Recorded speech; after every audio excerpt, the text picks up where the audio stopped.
Inilah kisah yang membuat para ulama menangis. Seekor anjing yang dimuliakan Allah hanya karena ia memilih teman yang beriman. Pada masa dahulu, hiduplah sekelompok pemuda beriman yang dikenal sebagai Ashabul Kahfi. Mereka adalah pemuda yang jujur, pemberani, dan hatinya dipenuhi cahaya tauhid. Namun di antara mereka, ada satu makhluk yang tak pernah kita sangka. Seekor anjing yang disebut para ahli tafsir sebagai Qithmir. Ia bukan ahli ibadah, ia bahkan hanyalah binatang yang mengikuti kemana para pemuda itu pergi. Semuanya bermula ketika para pemuda itu melarikan diri dari kejaran Raja Zalim, seorang penguasa yang memaksa rakyatnya meninggalkan iman.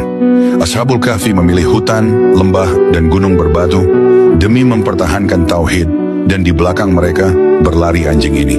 Ketika para pemuda hampir sampai ke gua, anjing itu kelelahan, lidahnya terjulur.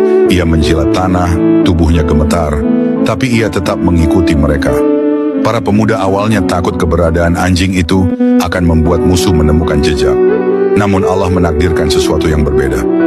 Bayangkan, di depan pintu gua, anjing itu duduk, meluruskan kedua depannya, menghadap keluar seakan siap mati demi melindungi para pemuda. Ibnu Katsir menyebutkan, Allah menyebut anjing ini dalam Al-Quran, memuliakannya hanya karena ia setia kepada orang-orang saleh. Di saat itu pula, Allah menurunkan rasa aman kepada para pemuda.